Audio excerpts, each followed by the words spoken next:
The proxy war between two of the biggest powers in the Middle East, Iran and Saudi Arabia, has escalated. It's now directly affecting other countries in the region.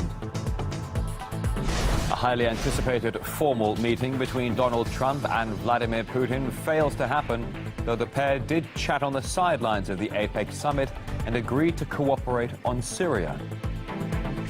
The U.S. Justice Department demands that RT Amerika register as a foreign agent by Monday. The channel's bank accounts could be frozen if it doesn't comply.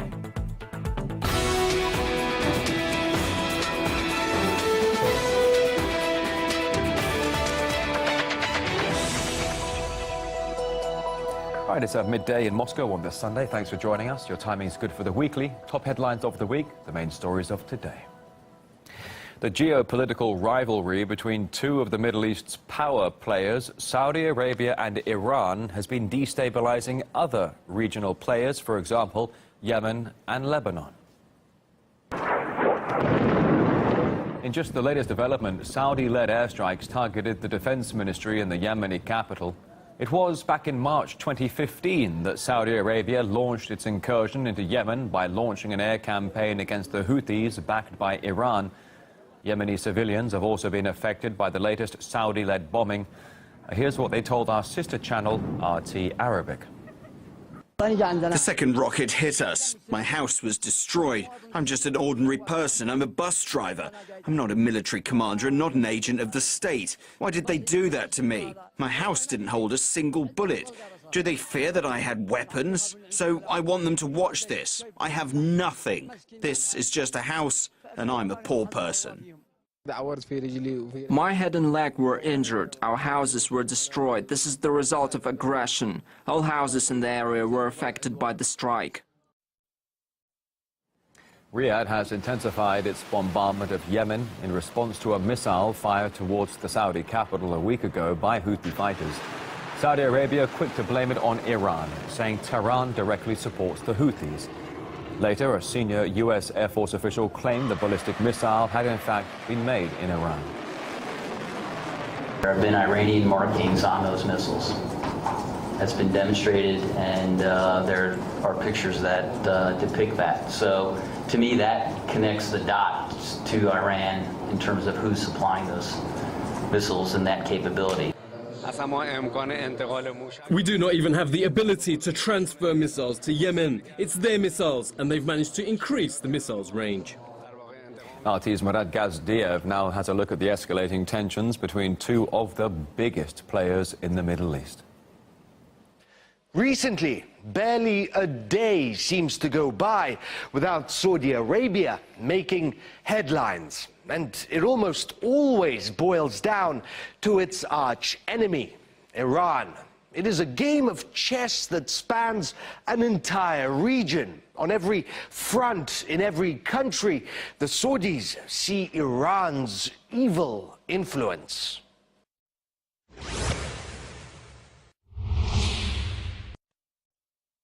The Houthi rebels in Yemen, who Saudi Arabia has been bombing for many years, fire a rocket at Riyadh. That, the Saudis can only describe as Iranian aggression. The Saudis are also ready to throw their allies under the bus to create an excuse to denigrate Iran. Cue the Lebanese Prime Minister holding a successful meeting with the Iranians and then going to Saudi Arabia. And out of the blue, without warning, declaring his resignation while launching into a tirade about evil Iranian influence, plunging the region into chaos and destruction. Wherever Iran is present, it plants discord and destruction, attested to by its interference in Arab countries in Lebanon, Syria, Iraq, Bahrain and Yemen. I would like to say to Iran and its followers that they will be losers in their intervention in Arab affairs. You lose a pawn and gain an opening. Then there's the blockade of Qatar. A trade embargo, severed ties, ultimatums and warnings, punishment, some say, for Qatar daring to deal with the Iranians. And then there's Syria. The Saudi-sponsored rebellion is dying. Their jihadist allies are losing, and Assad is winning. And while Syria may have unexpectedly checkmated Riyadh here, the Saudis are ramping up attacks on Iran on other fronts. Truly, this is an international game of chess with nations and populations at stake. Ironic, given that last year, Saudi Arabia's highest Islamic cleric banned chess, saying that the game causes enmity and hatred between people. And even when played on a giant geopolitical scale, well, it looks like he was right. The sudden resignation announcement made by the Lebanese Prime Minister from the Saudi capital, which Murad just mentioned, has also significantly added to the tensions. There's been speculation that Saudi Arabia could be holding Saad Hariri against his will. Riyadh denies the allegation. However, the leader of Lebanon's political and military Hezbollah movement, Hassan Nasrallah, has accused the Saudis of unprecedented interference. The Lebanese Prime Minister was forced to resign. Then he read a statement that was dictated by them. He was placed under house arrest and prevented from returning to his country. It's obvious that Saudi Arabia declared war on the entire nation of Lebanon, not just Hezbollah. As we mentioned, Saudi Arabia has denied all claims it's holding Hariri against his will.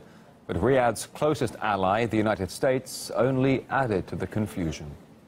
In terms of the conditions of him being held or the conversations... You said the conditions of him being held? Is he in detention? Well, I'm not going to put that word behind... I'm not going to associate that word with it, but where he is right now...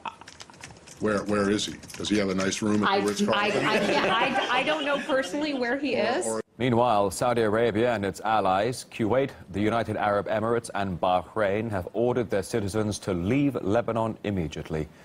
We asked our various experts about the possible reasons for the current escalation between Saudi Arabia and Iran. Riyadh is rolling out an entirely new plan now to create chaos in the region wherever it can. And Lebanon, in that respect, geopolitically, is an easy shot. It's low-hanging fruit. There is a great momentum right now, as we're speaking this week, in Saudi Arabia to try and create some sort of military strategy against Iran to destabilize Iran or any of Iran's proxies in the region. Saudi Arabia is isolated in the emerging new Middle East. They lost in Syria because of the failure of the Daesh project. They lost in Iraq. I was just back from Baghdad, and the talk in Baghdad is about not Balkanization, but about Iraqi national unity. They lost again with the blockade against Qatar. They are losing the war on Yemen, which is horrifying, with tens of thousands of civilian casualties, and supported by the US Congress for that matter, and using American weapons and UK weapons. And now they're trying to change the narrative. They are blaming Iran. They are trying to ratchet up a confrontation involving Lebanon, which is caught in the crossfire.